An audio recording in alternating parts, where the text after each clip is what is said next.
শিশুর প্রতি শারীরিক সহিংসতা বন্ধ এবং বাল্যবিবাহ প্রতিরোধে জনসচেতনতা সৃষ্টির লক্ষ্যে দিনাজপুরের বীরগঞ্জ উপজেলার নিজপাড়া ইউনিয়নের নিজপাড়া ১ সরকারি মাঠে একটি প্রমিলা প্রীতি ফুটবল ম্যাচ অনুষ্ঠিত হয়েছে।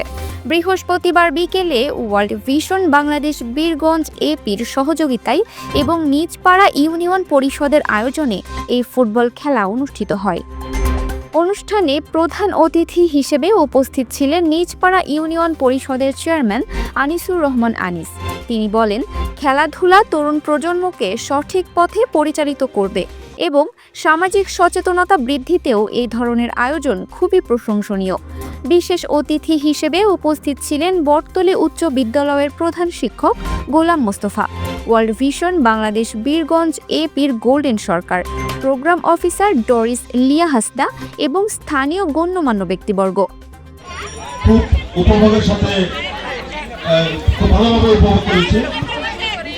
আমার কাছে খুব ভালো লেগেছে। আমরা এই গ্রাম পর্যায় থেকে এত ভালো প্লেয়ার আমার বটতলী উচ্চ বিদ্যালয় এটা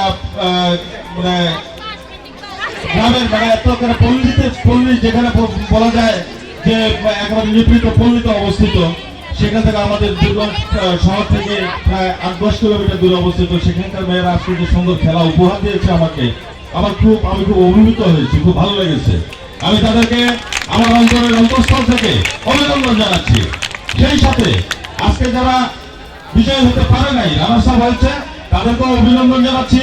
তাদেরকে আমি বলবো যে তোমরা অবশ্যই মন খারাপ করবে না। আজকে তোমরা বিজয়ী হতে পারো নাই, আগামী দিনে কিভাবে বিজয়ী হবা সেই শক্তি তোমাদেরকে এখনই সঞ্চয় করতে হবে। তোমাদের যে জায়গাগুলোতে ভুল আছে এই ভুলগুলো সংশোধন করে আগামী দিনে তোমরা বিজয় অর্জন করবা, এটা এই আশাবাদ ব্যক্ত করছি। এই প্রীতি ফুটবল ম্যাচে বটতলী উচ্চ বিদ্যালয় ৩-০ গোলে ইম্প্যাক্ট প্লাস দলকে পরাজিত করে জয়লাভ করে।